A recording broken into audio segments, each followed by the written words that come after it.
Krishna Krishna Krishna Hare Hare Hare Rama Hare Rama Rama Hare Krishna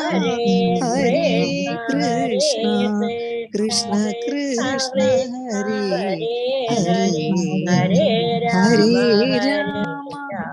Rama Rama Rama Hare Krishna Krishna.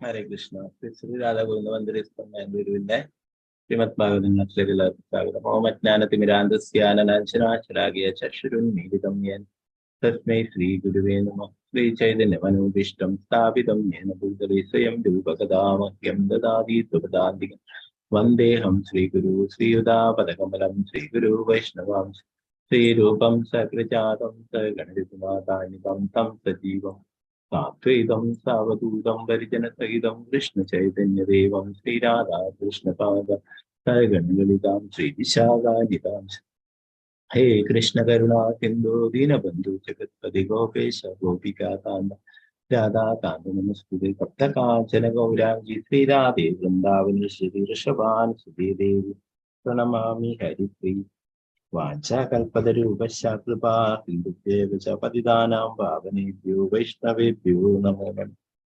Panchatattvatmakam Krishna Bhaktarupa Surupakam Bhaktavataram Bhaktakyam Namami Bhaktashaktikam Nityanandamahanau Sarvanandagaram Param Harinama Pradandeva Avadutta Shiromani Namo Mahavadanyaya Krishna Prana Pradayade Krishnaya Krishna Chaitanya Namne Gauratishena Namo Vishnuvadaya Krishna Prasthaya Bhutale Srimade Bhaktivedanta Swami Nirvana Namaste Saraswati Devi Gauramani Pracharne Nirvishesha Shunyavadi Pashatya Deshadari Jai Sri Krishna Chaitanya Prabhu Nityananda Sri Advaita Gadadhara Srivasadi Gaura Bhaktapur Hare Krishna Krishna Krishna Hare Hare Hare Rama Rama Rama Hare Hare Guruve Gaurachandraya Radhikaya Dadale Krishnaya Krishna Bhaktaya Bhaktaya Prabhupada Ki Jai Guru Maharaj Ki Jai Nitaya Gaura Premanandi Hare Hare Bol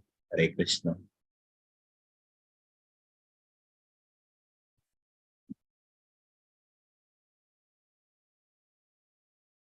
Hare Krishna. എല്ലാവർക്കും screen കാണാലോ അല്ലേ? കാണാം പ്രഭുജി. ഹരേ കൃഷ്ണ പ്രഭുജി. ഹരേ കൃഷ്ണ. അപ്പൊ എല്ലാവർക്കും എന്താ പറയാ, നല്ലൊരു വിഷു ആശംസകൾ എല്ലാവർക്കും. നമുക്ക് ഈ വർഷവും നല്ലോണം ഭക്തിയുടെ സേവനങ്ങളൊക്കെ ചെയ്യാനും ഭഗവാന്റെ കാര്യങ്ങളൊക്കെ അറിയാനും നാമം ജപിക്കാനും. ഹരേ കൃഷ്ണ. ഹാപ്പി വിഷു. ഹരേ കൃഷ്ണ. ഓക്കെ, അപ്പൊ നമുക്ക് ഹരേ കൃഷ്ണ. ഹരേ കൃഷ്ണ. ഹാപ്പി വിഷു. ഹരേ കൃഷ്ണ. ആശംസകൾ പ്രഭുജി. ഹരേ കൃഷ്ണ. ഹാപ്പി വിഷു പ്രഭുജി. ഹരേ കൃഷ്ണ. ഹരേ കൃഷ്ണ. എല്ലാവർക്കും തിരിച്ചു വിശ്വാസത്തിൽ നേരുന്നു. നമുക്ക് ശ്ലോകത്തിലേക്ക് കടക്കാം. വളരെ പ്രധാനപ്പെട്ട ശ്ലോകമാണ്. ഇന്നൊരു ശ്ലോകം മാത്രം എടുത്തിട്ട് നമുക്ക് വേഗത്തിൽ നിർത്താം കേട്ടോ. എല്ലാവർക്കും പല ആവശ്യങ്ങളുണ്ടാവും. ഹരേ കൃഷ്ണ. ഓക്കെ, ശ്രീമദ് ഭാഗവതം ദ്വിതീയ സ്കന്ധം 3-ാം അധ്യായം 17-ാമത്തെ ശ്ലോകം. വളരെ പ്രധാനപ്പെട്ട ഒരു ശ്ലോകമാണ്.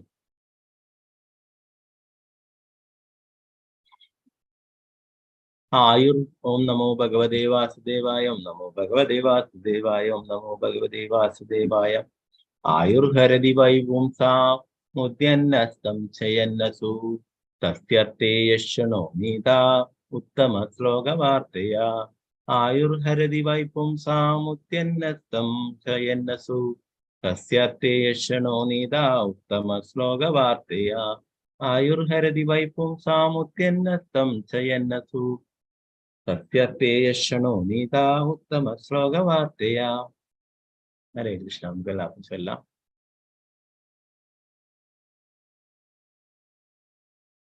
ഓം നമോ ഭഗവതേ വാസുദേവായ. ഭഗവതേ വാസുദേവായ. ആയുർഹരതി വൈപുംസാം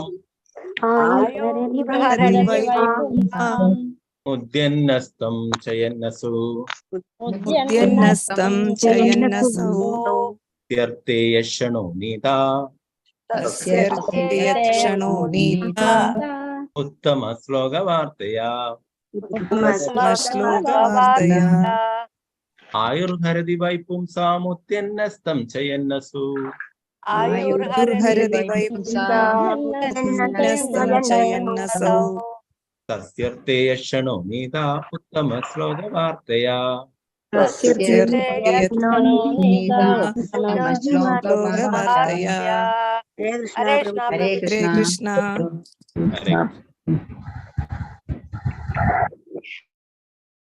ചൊല്ലിക്കൊള്ളവരായിട്ട് അംബുജമാത ചൊല്ലിക്കൊള്ളു മാതാജി. ഹരേ കൃഷ്ണ. ഹരേ കൃഷ്ണ പ്രഭുജി. ചൊല്ലിക്കൊള്ളു. ഓം നമോ ഭഗവതേ വാസുദേവായ. ആയുർഹരതി വൈ പുംസാമുദ്യന്നസ്തം ചയന്നസൗ തസ്യർത്ഥേ യക്ഷണോ നീത ഉത്തമ ശ്ലോകവാർത്തയാ. ഹരേ കൃഷ്ണ പ്രഭുജി. ഹരേ കൃഷ്ണ. ശോഭാ പ്രദീപ് മാതാജി. ഹരേ കൃഷ്ണ മാതാജി. ഹരേ കൃഷ്ണ പ്രഭുജി. ചൊല്ലിക്കൊള്ളു. ഓം നമോ ഭഗവതേ വാസുദേവായ. ആയുർഹരതി വൈ പുംസാമുന്യസ്തശ്ചയന്നസോ തസ്യർത്തെ യത്ക്ഷണോ നീതാ ഉത്തമ ശ്ലോകവാർത്തയാ. ഹരേ കൃഷ്ണ പ്രഭുജി. ഹരേ കൃഷ്ണ. വിജയനാഥ് മാതാജി. ഹരേ കൃഷ്ണ പ്രഭുജി. ചൊല്ലിക്കൊള്ളു. ഓം നമോ ഭഗവതേ വാസുദേവായ. ആയുർഹരതി വൈ പുംസാം ഉദന്നസ്തം ചയന്നസോ തസ്യർത്തെ യക്ഷണോ നീത ഉത്തമ ശ്ലോകവാർത്തയാ. ഹരേ കൃഷ്ണ പ്രഭുജി. ഹരേ കൃഷ്ണ മാതാജി. ഓക്കെ. ശ്രീജയജി മാതാജി. ഹരേ കൃഷ്ണ മാതാജി. ഹരേ കൃഷ്ണ. ഹരേ കൃഷ്ണ പ്രഭുജി. ഓം നമോ ഭഗവതേ വാസുദേവായ. ആയുർഹരതി വൈ പുംസാം ഉദ്യന്നസ്തം ചയന്നസോ തസ്യർത്തെ യക്ഷണോ നീതാ ഉത്തമ ശ്ലോകവാർത്തയാ. ഹരേ കൃഷ്ണ. ഹരേ കൃഷ്ണ മാതാജി. രമണി മാതാജി. ചൊല്ലിക്കൊള്ളു മാതാജി. ഹരേ കൃഷ്ണ. രാമലത മാതാജി. ഹരേ കൃഷ്ണ മാതാജി. ചൊല്ലിക്കൊള്ളു മാതാജി. ഹരേ കൃഷ്ണ പ്രഭുജി. ചൊല്ലിക്കൊള്ളു. ഓം നമോ ഭഗവതേ വാസുദേവായ. ആയുർഹരതി വൈ പുംസാം ഉദ്യന്നസ്തം ചയന്നസൗ തസ്യർത്തെ യക്ഷണോ നീത ഉത്തമ ശ്ലോകവാർത്തയാ. ഹരേ കൃഷ്ണ പ്രഭുജി. ഹരേ കൃഷ്ണ മാതാജി. ശാരദാജി നമ്പൂതിരി മാതാജി. ഹരേ കൃഷ്ണ മാതാജി. ഹരേ കൃഷ്ണ പ്രഭുജി. ചൊല്ലിക്കൊള്ളു. വിഷു ആശംസകൾ പ്രഭുജി. ഹരേ കൃഷ്ണ. ഓക്കെ. ഓം ചൊല്ലിക്കൊള്ളു. നമോ ഭഗവതേ വാസുദേവായ. ആയുർഹരതി വൈ പുംസാമൃത്യന്നസ്തചയന്നസൗ തസ്യർത്തെ യത്ക്ഷണോ നീത ഉത്തമ ശ്ലോകവാർത്തയാ. ഹരേ കൃഷ്ണ പ്രഭുജി. ഹരേ കൃഷ്ണ മാതാജി. ഓക്കെ. രമണി മാതാജി. ചൊല്ലിക്കൊള്ളു മാതാജി. ഹരേ കൃഷ്ണ. ഹരേ കൃഷ്ണ പ്രഭുജി. ഓം നമോ ഭഗവതേ വാസുദേവായ. ആയുർഹരതി വൈ പുംസാ മുദ്യന്നസ്തം ചയന്നസൗ തസ്യർഥേ യത്ക്ഷണോ നീതാ ഉത്തമ ശ്ലോകവാർത്തയാ. ഹരേ കൃഷ്ണ. ഹരേ കൃഷ്ണ മാതാജി. വീണ മാതാജി. ചൊല്ലിക്കൊള്ളു. ഹരേ കൃഷ്ണ പ്രഭുജി. ഹരേ കൃഷ്ണ. ശരി. ഹരേ കൃഷ്ണ. ഒരു മിനിറ്റ് കാണുന്നില്ല. ആയുർഹരതി വൈ പുംസാം മുദ്യന്നസ്തം ചയന്നസോ തസ്യർത്തെ യക്ഷണോ നീതാ ഉത്തമ ശ്ലോകവാർത്തയാ. ഹരേ കൃഷ്ണ. ഹരേ കൃഷ്ണ മാതാജി. സീതാരാമനാണ് മാതാജി. ചൊല്ലിക്കൊള്ളു. ഹരേ കൃഷ്ണ പ്രഭുജി. ചൊല്ലിക്കൊള്ളു. ഓം നമോ ഭഗവതേ വാസുദേവായ. ആയുർഹരതി വൈ പുംസാ മൃത്യുന്നസ്തം ചയന്നസോ തസ്യർത്തെ യക്ഷണോ നീതേ ദാ ഉത്തമ ശ്ലോകവാർത്തയാ. ഹരേ കൃഷ്ണ പ്രഭുജി. ഹരേ കൃഷ്ണ മാതാജി. ഓക്കെ. സ്വർണ്ണപ്രഭ മാതാജി. ഹരേ കൃഷ്ണ മാതാജി. ചൊല്ലിക്കൊള്ളു. ഹരേ കൃഷ്ണ പ്രഭുജി. ഹരേ കൃഷ്ണ. ഓം നമോ ഭഗവതേ വാസുദേവായ. ആയുർഹരതി വൈ പുംസാം ഉദ്യന്നസ്തം ചയന്നസൗ തസ്യർത്തെ യക്ഷണോ നീതാ ഉത്തമ ശ്ലോകവാർത്തയാ. ഹരേ കൃഷ്ണ പ്രഭു. ഹരേ കൃഷ്ണ മാതാജി. തങ്കമണി മാതാജി. ചൊല്ലിക്കൊള്ളു. ഹരേ കൃഷ്ണ പ്രഭുജി. ഹരേ കൃഷ്ണ. ഓം നമോ ഭഗവതേ വാസുദേവായ. ആയുർഹരതി വൈ പുംസാ ഉദ്യന്നസ്തം ച യന്നസൗ തസ്യ തേ യക്ഷണോ നീതാ ഉത്തമ ശ്ലോക വാർത്തയാ. ഹരേ കൃഷ്ണ. ഹരേ കൃഷ്ണ. മാലതി മാതാജി ചൊല്ലിക്കോ. ഹരേ കൃഷ്ണ പ്രഭുജി. ചൊല്ലിക്കോ. ഓം നമോ ഭഗവതേ വാസുദേവായ. ആയുർഹരതി വൈ പുംസാമുദ്യന്നസ്തം ച യന്നസൗ തസ്യർത്ഥേ യക്ഷണോ നീത ഉത്തമ ശ്ലോക വാർത്തയാ. ഹരേ കൃഷ്ണ പ്രഭുജി. ഹരേ കൃഷ്ണ മാതാജി. ഭാരതീയ മാതാജി. ഹരേ കൃഷ്ണ മാതാജി ചൊല്ലിക്കോ. ഹരേ കൃഷ്ണ പ്രഭുജി. ഹരേ ഓം കൃഷ്ണ. നമോ ഭഗവതേ വാസുദേവായ. ആയുർഹരതി വൈ പുംസാം ഉദ്യന്നസ്തം ച യന്നസൗ തസ്യ തേ യക്ഷണോ നീത ഉത്തമ ശ്ലോക വാർത്തയാ. ഹരേ കൃഷ്ണ. ഹരേ കൃഷ്ണ മാതാജി. വനിതാ ജയരാജ് മാതാജി. ഹരേ കൃഷ്ണ മാതാജി ചൊല്ലിക്കോ. ഹരേ കൃഷ്ണ പ്രഭുജി. ഹരേ ഓം കൃഷ്ണ. നമോ ഭഗവതേ വാസുദേവായ.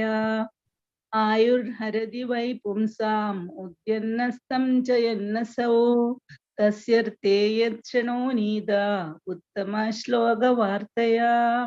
ഹരേ കൃഷ്ണ പ്രഭുജി. ഹരേ കൃഷ്ണ മാതാജി. ശോഭ മാതാജി ചൊല്ലിക്കോ. ഹരേ കൃഷ്ണ പ്രഭുജി. ഹരേ കൃഷ്ണ. ഓം നമോ ഭഗവതേ വാസുദേവായ. ആയുർഹരതി വൈ പുംസാം ഉദ്യന്നസ്തം ച യന്നസോ തസ്യ തേ യക്ഷണോ നീത ഉത്തമ ശ്ലോക വാർത്തയാ. ഹരേ കൃഷ്ണ മാതാജി. രാമേന്ദ്ര പ്രഭു. ഹരേ കൃഷ്ണ പ്രഭു ചൊല്ലിക്കോ. ഹരേ കൃഷ്ണ പ്രഭുജി. ഹരേ കൃഷ്ണ. നമോ ഭഗവതേ വാസുദേവായ. ആയുർഹരതി വൈ പുംസാം ഉദ്യന്നസ്തം ച യന്നസൗ തസ്യർത്ഥേ യക്ഷണോ നീത ഉത്തമ ശ്ലോക വാർത്തയാ.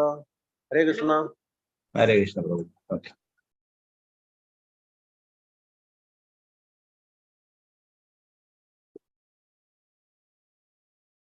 സുരേന്ദ്ര പ്രഭു. ഹരേ കൃഷ്ണ പ്രഭു ചൊല്ലിക്കോ. ഹരേ കൃഷ്ണ പ്രഭുജി. ഹരേ ഓം കൃഷ്ണ. നമോ ഭഗവതേ വാസുദേവായ. ആയുർഹരതി വൈ പുംസ ഉദ്യന്നസ്തം ച യന്നസൗ തസ്യർദേ യക്ഷണോ വിനീത ഉത്തമ ശ്ലോക വാർത്തയാ. ഹരേ കൃഷ്ണ പ്രഭുജി. ഹരേ കൃഷ്ണ പ്രഭു. സതീദേവി അമ്മ മാതാജി. ഹരേ കൃഷ്ണ മാതാജി ചൊല്ലിക്കോ. ഹരേ കൃഷ്ണ. ഹരേ കൃഷ്ണ പ്രഭുജി. ചൊല്ലിക്കോ. ഹരേ കൃഷ്ണ. ഓം നമോ ഭഗവതേ വാസുദേവായ. ആയുർഹരതി വൈ പുംസാമുദ്യന്നസ്തം ച യന്നസൗ തസ്യർത്ഥേ യക്ഷണോ നീത ഉത്തമ ശ്ലോക വാർത്തയാ. ഹരേ കൃഷ്ണ പ്രഭുജി. ഹരേ കൃഷ്ണ മാതാജി. ഓക്കെ. ഓക്കെ. നമുക്ക് ഇതിന്റെ പദാനുപദാർത്ഥം വിവർത്തനം ഭാവാർത്ഥം നോക്കാം. വളരെ പ്രധാനപ്പെട്ട ഒരു ശ്ലോകമാണ്. ആയുർഹരതി വൈ പുംസാമുദ്യന്നസ്തം ച യന്നസൗ തസ്യർത്ഥേ യക്ഷണോ നീത ഉത്തമ ശ്ലോക വാർത്തയ. ആയു ആയുസ്, ഹരതി കുറയുന്നു, വൈ തീർച്ചയായും, പുംസാം ജനങ്ങളുടെ, ഉദയ ഉദയൻ, അസ്തം അസ്തമനം, ച യൻ ചലിക്കുന്നു, അസൗ സൂര്യൻ, തസ്യ ഭഗവാനെ പ്രകീർത്തിക്കുന്ന ഒരുവൻ, ഹൃദയ ഒഴികെ, യത് ആ ക്ഷണ സമയം, നീത വിനിയോഗിച്ചു, ഉത്തമ ശ്ലോക സർവാംശത്തിലും നല്ല പരമദിവ്യോത്തമ പുരുഷൻ, വാർത്തയാ വിഷയങ്ങൾ, വിവർത്തനം ഭാവാർത്ഥം എസി ഭക്തി വേദാന്ത സ്വാമി ശ്രീല പ്രഭുപാദകി ജയ്.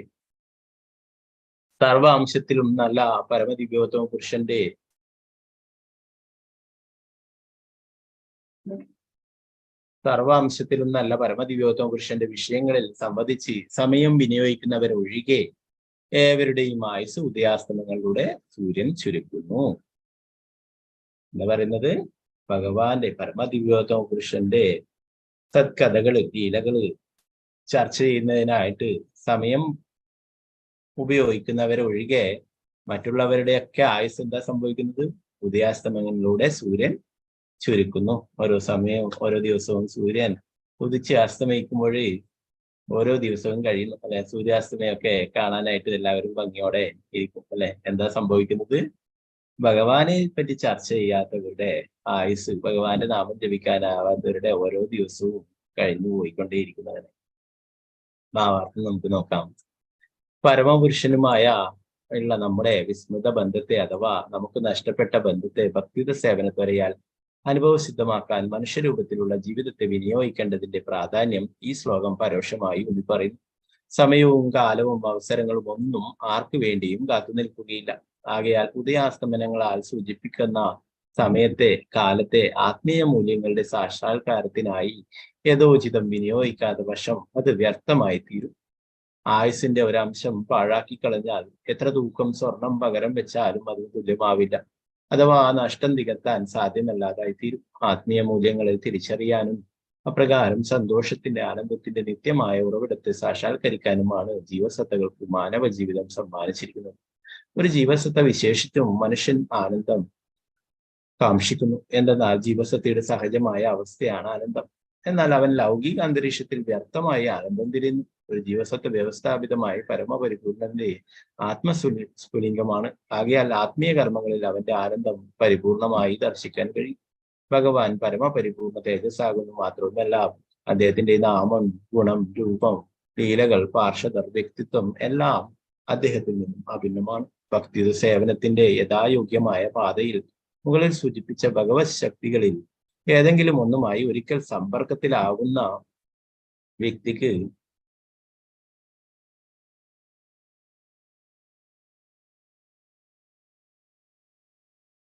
സാക്ഷാത്കാരത്തിലേക്കുള്ള കവാടം തൽക്ഷണം തുറക്കപ്പെടുന്നു.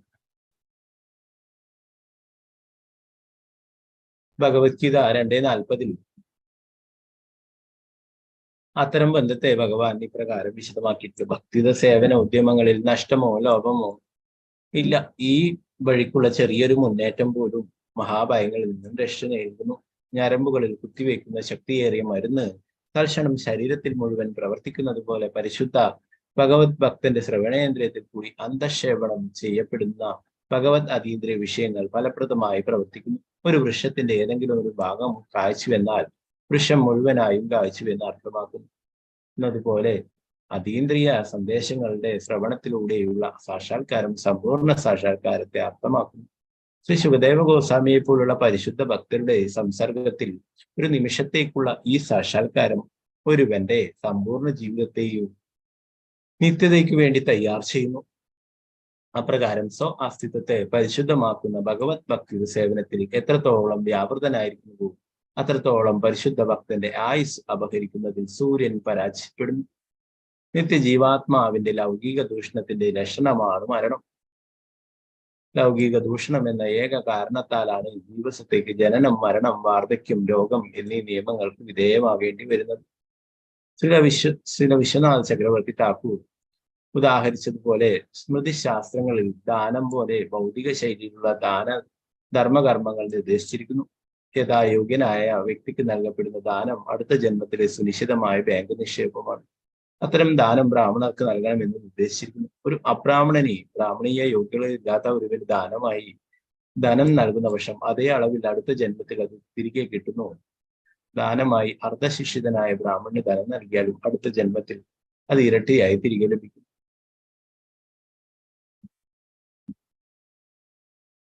പണ്ഡിതനും പൂർണ്ണാവിജ്ഞനും പൂർണ്ണ യോഗ്യതയുള്ള ബ്രാഹ്മണന് ദാനമായി ധനം നൽകുന്നതെങ്കിൽ അത് 100 ഇരട്ടിയായി 1000 ഇരട്ടിയായി മടക്കി കിട്ടും. എന്നാൽ ഒരു വേദപരാഗനി വേദസരണിയെ നിജമായും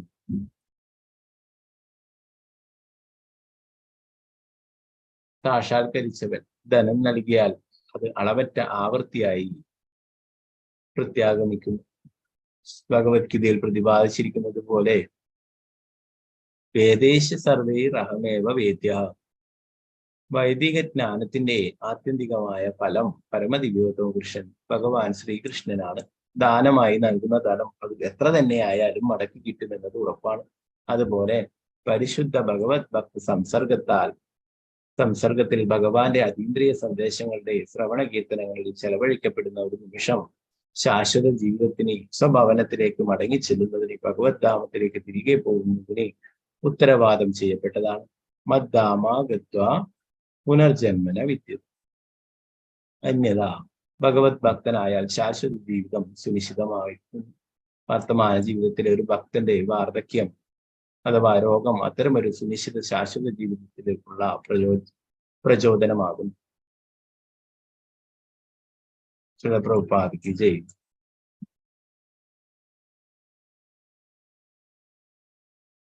നാരായണം നമസ്കൃത്യ നരം ചൈവ നരോത്തമം ദേവീം സരസ്വതി വ്യാസം തതോ ജയമുദീ നഷ്ടപ്രായേഷു പുത്രേഷു നിത്യം ഭാഗവത സേവേ ഭവത്യുത്തമ ശ്ലോകേ ഭക്തിർഭവതി നൈഷ്ഠികീ മൂകം കരോതി വാചാലം പങ്കും ലംഘയതേ ഗിരിയത്പാദമഹം വന്ദേ ശ്രീഗുരു ദീനകാരം പരമാനന്ദമാധവം ശ്രീ ചൈതന്യേശ്വരം നമോ വിഷ്ണുപാദായ കൃഷ്ണപൃഷ്ഠായ ഭൂതലേ ശ്രീമതേ ഭക്തിവേദാന്ത സ്വാമിന്യനാമിനെ നമസ്തേ സാരസ്വതീ ദേവി ഗൗരവാണി പ്രചാരണേ നിർവിശേഷ ശൂന്യവാദി പാശ്ചാത്യദേശധാരണി ജയ ശ്രീകൃഷ്ണ ചൈതന്യ പ്രഭു നിത്യാനന്ദ പ്രിയ ശ്രീഗദാധര ശ്രീവാസാദി ഗൗരവൃന്ദ ഹരേ കൃഷ്ണ കൃഷ്ണ കൃഷ്ണ ഹരേ ഹരേ ഹരേ രാമ രാമ രാമ ഹരേ ഹരേ.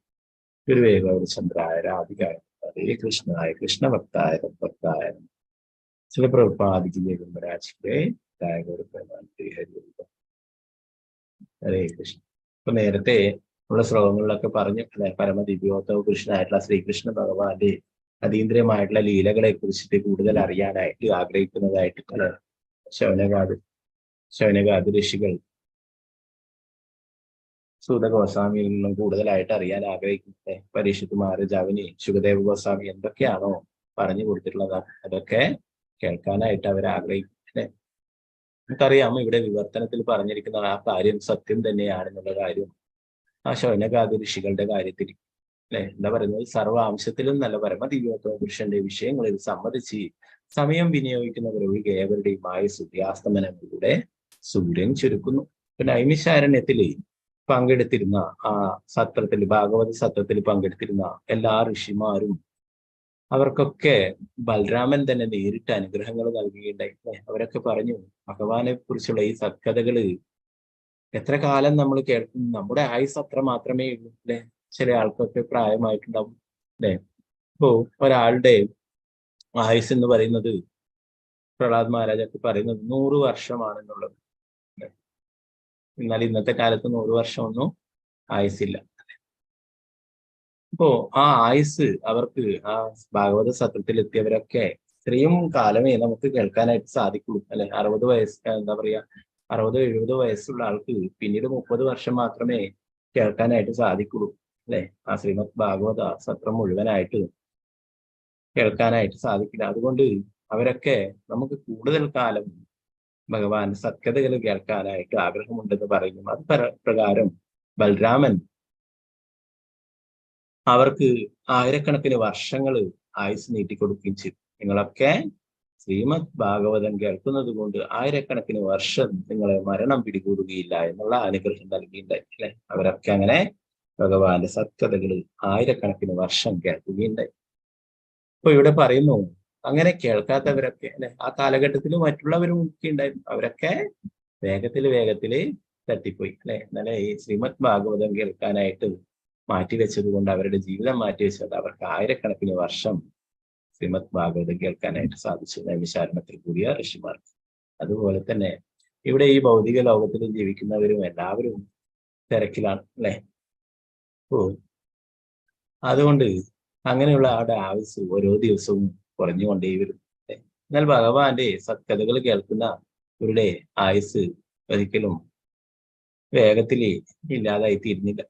വൃന്ദാവനത്തിലൊക്കെ പോയവർക്ക് അറിയാം, വൃന്ദാവനത്തിലും മറ്റുള്ള മായാപൂരിലായാലും ഒക്കെ ഭക്തന്മാരെ കാണാം. അവരൊക്കെ 90-95 വയസ്സൊക്കെ ഉണ്ടാവും. എന്നാൽ അവര് നല്ല ചുറുചുറുക്കോടെ എന്താ പറയാ ഭഗവാന്റെ സത്കഥകൾ പറയുകയും മറ്റുള്ള ഭക്തിയുത സേവനങ്ങൾ ചെയ്യുന്നതൊക്കെ ആയിട്ട് കാണാൻ സാധിക്കും. വൃന്ദാവനത്തിലൊക്കെ പോയി കഴിഞ്ഞാൽ ഇപ്പോഴും ഉണ്ട് ശ്രീല പ്രഭുപാദരുടെ ശിഷ്യരൊക്കെ. അവർക്കൊക്കെ 85-90 പ്രായമായി. എങ്കിലും അവരൊക്കെ നല്ല ചുറുചുറുക്കോടെ ഭക്തിയുത സേവന പ്രവർത്തനങ്ങൾ ചെയ്യും. നമ്മളൊക്കെ അത് കാണുമ്പോൾ അത്ഭുതപ്പെട്ടു. അപ്പോ അവരൊക്കെ സദാസമയവും ഭഗവാനെ കുറിച്ച് മാത്രം ചിന്തിക്കുന്നത്, വേറൊന്നും അവരുടെ ജീവിതത്തിൽ. അപ്പൊ അങ്ങനെയുള്ളവരുടെ ആയുസ് മേൽക്കുമേൽ വർദ്ധിക്കുകയും മറ്റുള്ളവരുടെ ആയുസൊക്കെ ഭഗവാനെ കുറിച്ച് കേൾക്കാത്തവരുടെ ആയുസൊക്കെ ചുരുങ്ങിക്കൊണ്ടിരിക്കുകയും ചെയ്യും അല്ലെ. യഥാർത്ഥത്തില് 100 വർഷം ആയുസില് ഈ സാധാരണ ഇവിടെയുള്ള ലോകത്തിലുള്ള ആൾക്കാരുടെ കാര്യം പ്രഹ്ലാദ് മഹാരാജ് പറയുന്ന 100 വർഷം ആയുസില് 10 വർഷം ചെറിയ കുട്ടിയായിട്ട് പോയി. പിന്നീട് ഉള്ള 10 വർഷം കളിക്കുകയും പഠിക്കുകയും ഒക്കെ ആയിട്ട് അങ്ങനെ 10 വർഷം പോയി, 20 വർഷമായി അല്ലെ. പിന്നീട് പ്രായമാവുമ്പോൾ ഒരു 20 വർഷം അങ്ങനെയും പോയി. ഇപ്പൊ എത്രയായി? 100 40 വർഷം തീർന്നു. പിന്നീട് 60 ഉള്ളത് അല്ലെ. 60 വർഷത്തില് 30 വർഷം ഉറങ്ങിക്കൊണ്ട് തീർക്കുന്നു. പിന്നീട് വാക്യത്തിലുള്ള 30 അല്ലെ. അപ്പോ ആ 30 വർഷം മാത്രമേ ഉള്ളൂ. അതില് മറ്റുള്ള ഭൗതികമായിട്ടുള്ള കാര്യങ്ങൾ ജോലി ചെയ്യാനും സമ്പാദിക്കാനും അങ്ങനെയുള്ള കുടുംബത്തിനെ ഉണ്ടാകാനും കുടുംബത്തിനെ എന്താ പരിപാലിച്ചു കൊണ്ടുപോകാനൊക്കെ ആയിട്ട് ആ ജീവിതം അങ്ങനെ തീർക്കുന്നു. ഭഗവാനെ കുറിച്ച് ഓർക്കാൻ മറന്നുപോകും അല്ലെ. എന്നാൽ 100 എന്നുള്ളത് നമുക്കിപ്പോഴേ 50 ആക്കാം, അല്ലെ ഒരു 60 ആക്കാം അല്ലെ. അപ്പോ അങ്ങനെ ആക്കി കഴിഞ്ഞാൽ ഒന്നും ബാക്കി ഉണ്ടായില്ല. 60 ഒരു മിനിമം ഒരു 60 വെച്ച് കഴിഞ്ഞാൽ ഏവറേജ് ഇപ്പോഴേ 60, 70 അത്രയൊക്കെ ആൾക്കാർ ജീവിക്കും അല്ലെ. അതിലും കുറവായിട്ടൊക്കെ വേഗത്തിൽ ആൾക്കാർ പോകും. എന്നാൽ ഒരു 60 വെച്ചാൽ തന്നെ ആദ്യത്തെ 20 അങ്ങോട്ട് പോയി, കുട്ടിക്കാലത്തും പഠിക്കുന്നതൊക്കെ ആയിട്ട് അല്ലെ. പിന്നീട് അവസാന കാലത്ത് പ്രായമായിട്ട് ഒരു 20 വർഷം അല്ലെ. പിന്നീട് ബാക്കിയുള്ളത് ഒരു 20 വർഷം, അതിൽ 10 വർഷം ഉറങ്ങിയിട്ടും പോയി അല്ലെ. പിന്നെ കിട്ടുന്നത് ഒരു 10 വർഷം. അപ്പോ ആ 10 വർഷത്തിലെങ്കിലും നമ്മൾ ഭഗവാനെ കുറിച്ച് ഓർക്കാനും ഭഗവാന്റെ കാര്യങ്ങൾ മനസ്സിലാക്കാനും ഭഗവാന്റെ നാമം ജപിക്കാനും ഭക്തി സേവനങ്ങൾ ചെയ്യാനായിട്ടെങ്കിലും ഉപയോഗിക്കണം അല്ലെ. അല്ലെങ്കിൽ നമ്മുടെ ഈ ശ്രേഷ്ഠമായിട്ടുള്ള മനുഷ്യജന്മം വെറുതെ പാഴാക്കി കളയുന്നതായിരിക്കും. ഇവിടെ ശ്രീല പ്രഭുപാദരി ധാരാളം ഉദാഹരണങ്ങൾ പറയും. ഇപ്പൊ ഇവിടെ പറയുന്നത് സമയത്തിന്റെ പ്രാധാന്യത്തെ കുറിച്ച് പറയുന്നു. ആയുസിന്റെ ഒരു അംശം സമയം പാഴാക്കി കളഞ്ഞാൽ എത്ര തൂക്കം സ്വർണം പകരം വെച്ചാലും അതിന് തുല്യമാവില്ല, അഥവാ ആ നഷ്ടം നികത്താൻ സാധ്യമല്ലാതായിത്തീരും. ആത്മീയ മൂല്യങ്ങളെ തിരിച്ചറിയാനും അപ്രകാരം സന്തോഷത്തിന്റെ ആനന്ദത്തിന്റെ നിത്യമായ ഉറവിടത്തെ സാക്ഷാത്കരിക്കുവാനുമാണ് ജീവസത്തകൾക്ക് മാനവ ജീവിതം സമ്മാനിച്ചിരിക്കുന്നത്.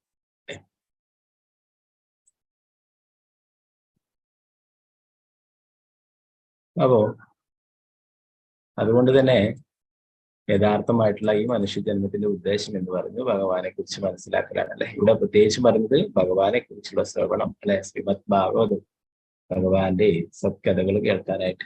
ഇവിടെ പ്രഭുപാദർ ഒരു ഉദാഹരണം പറയുന്നു. അതുകൂടാതെ തന്നെ ഭഗവത്ഗീതയിലെ 2:40 ശ്ലോകം ഇവിടെ പറയുന്നു അല്ലെ. ഭക്തിയുടെ സേവനങ്ങളിൽ നമ്മൾ ഏർപ്പെടുകയാണെങ്കിൽ അതുകൊണ്ട് നമുക്ക് ഒരിക്കലും ഒരു നഷ്ടം ഉണ്ടാവുന്നില്ല എന്ന് പറയും അല്ലെ. അത് ആ ഭയങ്ങളിൽ നിന്ന് നമ്മളെ രക്ഷപ്പെടുന്നത്. ഹാഭിക്രമനാശ്വസ്തി പ്രത്യവായോന വിദ്യതേ സ്വല്പം അഭ്യസ്യ ധർമ്മസ്യ ത്രായതേ മഹോപായം. അല്ലെ മഹാഭയങ്ങളിൽ നിന്നും രക്ഷപ്പെടുത്തുന്നു. ഒരിക്കലും ഒരു നഷ്ടമായി തീരും. പ്രഭുപാദരിയുടെ ഒരു ഉദാഹരണം പറയുന്നു. ഒരു രോഗമുള്ള ആൾക്ക് ഞരമ്പിലാണ് മരുന്ന് കുത്തിവെക്കുന്നത് അല്ലെ. ഞരമ്പുകളിൽ കുത്തിവെക്കുന്ന ശക്തിയേറിയ മരുന്ന് തൽക്ഷണം ശരീരത്തിൽ മുഴുവൻ പ്രവർത്തിക്കുന്നത് പോലെ പരിശുദ്ധ ഭഗവത് ഭക്തന്റെ ശ്രവണേന്ദ്രിയത്തിൽ കൂടി അന്തശേവനം ചെയ്യപ്പെടുന്ന ഭഗവത് അതീന്ദ്രിയ വിഷയങ്ങൾ ഫലപ്രദമായി പ്രവർത്തിക്കുന്നു. ഭഗവാനെ കുറിച്ച് കേൾക്കുന്നത് കൊണ്ട് തന്നെ നമ്മുടെ ആ അവബോധമൊക്കെ കൃഷ്ണാവബോധത്തിലായിത്തീരും അല്ലെ. ഭഗവാനെ കുറിച്ച് കേൾക്കുന്നത് കൊണ്ട് തന്നെ നമ്മൾ ആത്മീയമായിട്ട് നമുക്ക് മുന്നേറാനായിട്ട് കഴിയും. ഒരു രോഗിക്ക് നരമ്പുകളുടെ മരുന്ന് കുത്തിവെച്ച് കഴിഞ്ഞാൽ ആ ശരീരത്തിൽ മുഴുവൻ പ്രവർത്തിക്കുന്നു അല്ലെ. അതുപോലെ ഭഗവാന്റെ സത്കഥകള്, ഭഗവാന്റെ തിരുനാമം ഇതൊക്കെ കേൾക്കുമ്പോൾ നമ്മുടെ അവബോധം, അത് കൃഷ്ണാവബോധം അത് ഉണരുന്നു.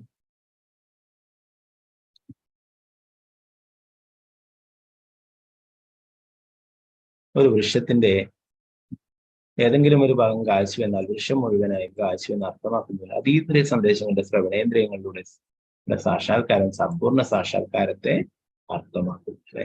കൂടുതലായിട്ടും ഭഗവാനെ കുറിച്ച് കേൾക്കാൻ ആ ഭക്തിയുടെ സേവനത്തിലെ ഏറ്റവും ആദ്യത്തേതായിട്ടുള്ള ശ്രവണം അല്ലെ, അത് വളരെ പ്രധാനപ്പെട്ടതായി ഇവിടെ നടക്കുന്നതും അത് തന്നെയാണ്. ശ്രീ ശുകദേവ ഗോസ്വാമി പറഞ്ഞു കൊടുക്കുന്നു. ഭഗവാന്റെ പരിശുദ്ധ ഭക്തൻ പരീക്ഷിത് മഹാരാജാവ് കേൾക്കുന്നു അല്ലെ. അതേ കാര്യം പിന്നീട് നൈമിശാരണത്തിൽ വെച്ചിട്ട് സുഗത ഗോസ്വാമി പറഞ്ഞു കൊടുക്കുന്നു. ശൗനകൻ മുതലായിട്ടുള്ള അനേകം ഋഷിമാർ ഇക്കാര്യങ്ങൾ ഭഗവാന്റെ സത്കഥകള് കേൾക്കും. അപ്പൊ അങ്ങനെയുള്ളവരുടെ ആയുസ് ഒരിക്കലും ചുരുങ്ങുന്നില്ല. എന്നാൽ ഭഗവാന്റെ സത്കഥകൾ കേൾക്കാതിരിക്കുന്നവരുടെ ആയുസ് നിത്യവും കുറഞ്ഞുകൊണ്ടേയിരിക്കുന്നു അല്ലെ.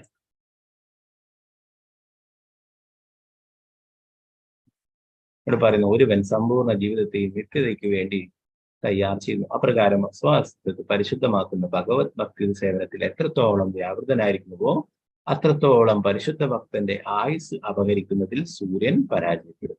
ഭക്തന്മാരുടെ ആയുസ് അപഹരിക്കുന്നതിൽ സൂര്യൻ പരാജയപ്പെടും. എന്നാൽ ഓരോ അഭക്തനും ഓരോ ദിവസവും നഷ്ടപ്പെട്ടുകൊണ്ടേയിരിക്കുന്ന ഭഗവാനെ കുറിച്ച് മനസ്സിലാക്കാത്തവരുടെ ജീവിതം.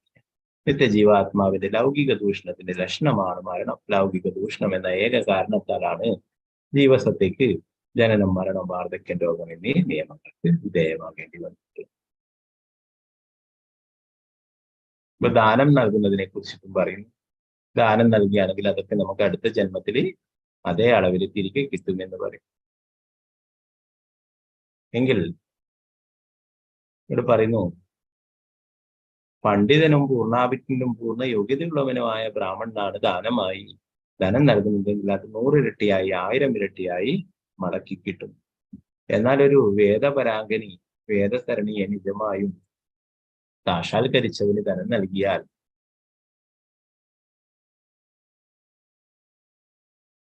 അത് അളവറ്റ ആവൃത്തിയായി പ്രത്യേകം.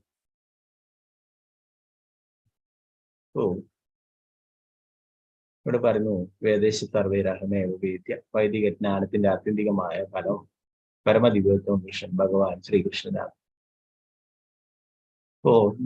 ദാനം എന്ത് തന്നെ നൽകിയാലും അതൊക്കെ തിരിച്ചു കിട്ടുമെന്ന് പറയും. ദാനമായി നൽകിയ ധനം തിരിച്ചു കിട്ടും. അത് എത്ര തന്നെയായാലും മടക്കി കിട്ടുമെന്ന്. അതുപോലെ പരിശുദ്ധ ഭഗവത് ഭക്ത സംസർഗത്തിൽ ഭഗവാന്റെ അതീന്ദ്രിയ സന്ദേശങ്ങളുടെ ശ്രവണ കീർത്തനങ്ങൾ ചെലവഴിക്കപ്പെടുന്ന ഒരു നിമിഷം ശാശ്വത ജീവിതത്തിന് സ്വഭവനത്തിലേക്ക് മടങ്ങിച്ചെല്ലുന്നതിന് ഭഗവത് ധാമത്തിന് തിരികെ പോകുന്നതിന് ഉത്തരവാദിത്യം ചെയ്യപ്പെട്ടതാണ്. നമ്മൾ അല്പമെങ്കിലും ഭക്തി സേവന പ്രവർത്തനങ്ങൾ ചെയ്തിട്ടുണ്ടെങ്കിൽ തീർച്ചയായിട്ടും മഹാഭായങ്ങളിൽ നിന്ന് നമുക്ക് രക്ഷ കിട്ടുമെന്ന് പറയുന്നു അല്ലെ. അതുകൊണ്ട് എപ്പോഴൊക്കെ സാധിക്കുന്നുണ്ടോ അപ്പോഴൊക്കെ ഭഗവാന്റെ നാമം ജപിക്കുക, ഭഗവാന്റെ സത്കഥകൾ കേൾക്കുക അല്ലെ. അതിനായിട്ട് തന്നെ നമുക്ക് സമയം പോരാതെയാവും. ഇപ്പം നേരത്തെ നൈമിശാരണത്ത് പറഞ്ഞ പോലെ 18 ബുക്സ് ഉണ്ട്. 12 സ്കന്ധങ്ങളിലായിട്ട് 18 ബുക്സ്.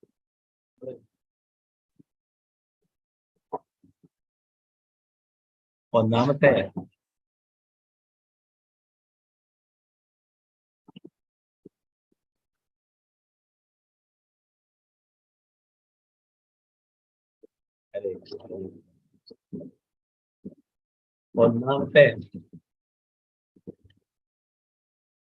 സ്കന്ധം തന്നെ 1 വർഷത്തോളായി അല്ലെ. ഇപ്പൊ തീർന്നതേ ഉള്ളൂ.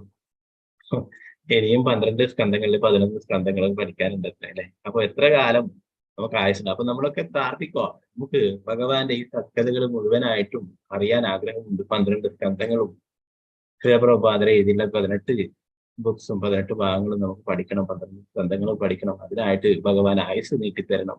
അല്ലാതെ നമുക്ക് വേറെ മക്കളെ, കൊച്ചുമക്കളെ കല്യാണം കഴിഞ്ഞ് കാണണം അല്ലെ, മകൾക്ക് കുട്ടി ഉണ്ടായി കാണണം, അതൊന്നും അല്ല നമ്മൾ പ്രാർത്ഥിക്കണം. ഭഗവാന്റെ സത്കഥകൾ നമുക്ക് ഇനിയും കുറെ കാലം പഠിക്കണം. അതിനായിട്ട് ആയുസ് തരണം എന്ന് പറഞ്ഞാൽ തീർച്ചയായിട്ടും ഭഗവാൻ അത് സാധിച്ചു തരും അല്ലെ. ഭഗവാൻ തന്നെയാണ് നൈമിശാരണത്തിലെ ഋഷിമാർക്കൊക്കെ ആയിരക്കണക്കിന് വർഷം ആയുസ് നൽകിയിട്ടുള്ളത്. ഹരേ കൃഷ്ണ കൃഷ്ണ കൃഷ്ണ ഹരേ ഹരേ, ഹരേ രാമ രാമ രാമ ഹരേ ഹരേ, ഹരേ കൃഷ്ണ.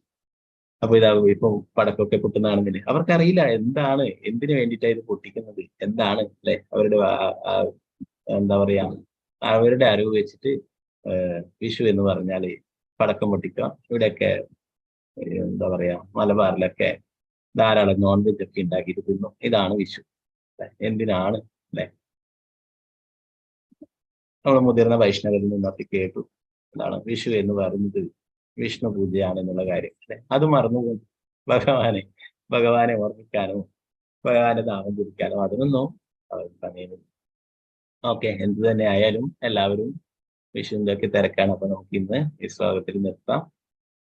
ചന്ദ്രായ ശ്രീമദ് ഭാഗവതം ജയ ശ്രീ പ്രഭുപാദ ജയ നിതായ ഗൗരപ്രേമാനന്ദി ഹരി ഹരേ കൃഷ്ണ. ആർക്കെങ്കിലും എന്തെങ്കിലും സംശയങ്ങൾ ഉണ്ടെങ്കിൽ കയ്യെത്താം. സംശയങ്ങളൊന്നും ഇല്ലെങ്കിൽ നമുക്ക് വേഗത്തിൽ ക്ലാസ് തീർക്കാം.